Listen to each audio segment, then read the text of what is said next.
Hello out there, and 2018 is already proving to be a really exciting one, a really busy one with the giveaway that we have going on. Lots of knives to talk about, lots of reviews that I need to get to, just so much content that is on the way that, yeah, I'm really looking forward to. And then before you know it, the 2018 models will start to ship as well. So, yeah, so much that is coming in the near future on this channel, and some of these knives out here definitely represent that, whether it's a review or a discussion video. Definitely going to be featuring all of these. And then the last couple things that are still on the table are sort of from the next couple mod videos you can expect. Maybe you can guess what this scale is from, which knife I mean, and then maybe you can also guess what parts these are from what model, but you won't be in suspense very long because I'll be reassembling this knife very shortly and making a video on it next.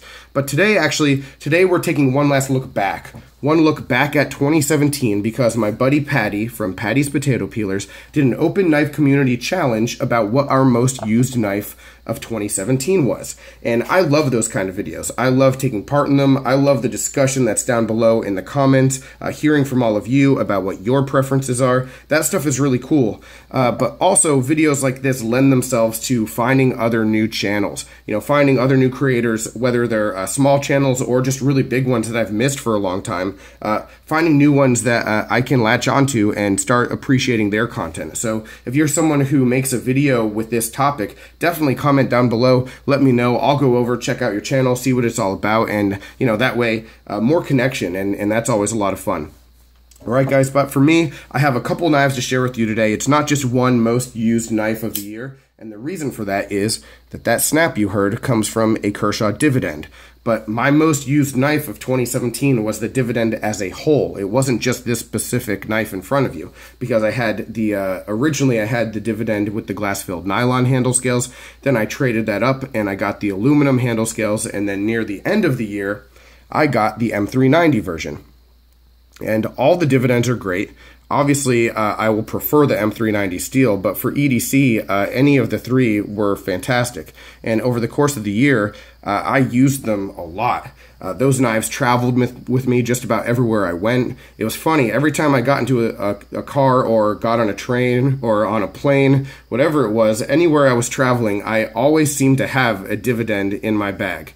And it worked out really well for me, and that's why the knife was really high up on my list for best knives of 2017. I just really like the model, the ergonomics of it. Certainly does require a little bit of maintenance with the 420HC when you use it a lot, but hey, it's worth it, and it's inexpensive, so definitely used this model as a whole more than any other.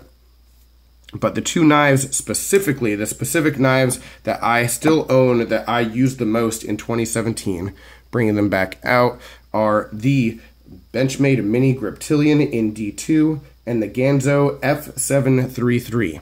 Now, the Mini Grip was 100%, no doubt about it, my most used knife of 2016, and it started 2017 that way too. This one in D2 that I really like. Definitely, you can see it's been used, it's been scratched up, but still really holds up. Like the coating has still held up. I've had it for quite a long time, used it just a ton over the years, and yeah, I'm surprised at just how good this knife still looks actually. And I've never held back with it. You know, I've never had to try to take care of it, let's say, and make it like a safe queen the way that maybe some of the other mini grips that I care more about maintaining are. You know, this one is definitely an EDC user, and it fits that application really well. Did so, like I said, for all of 2016, and then until the knives really heated up with how much was getting shipped and how many new knives I was getting in the middle of 2017, this one was a mainstay in the pocket. And you know, and then once all those new knives started coming and I had all these new reviews to do, it sort of slowed down a little bit, but still, of all the knives that I own, this one specifically was definitely still used the most. Around the house, though, I do always have an around the house beater, and so this one would take a good second place, like a runner-up, because this Ganzo, based off of the Spyderco Stretch, the F733, really good model, nicely put together, a fun knife to use. It held up really well. I bought this knife to compare it to the Stretch 2, and while the Stretch 2 is certainly a superior knife, I do like the Axis style lock that's on the Ganzo, and I was impressed with how the 440C worked compared to the VG10.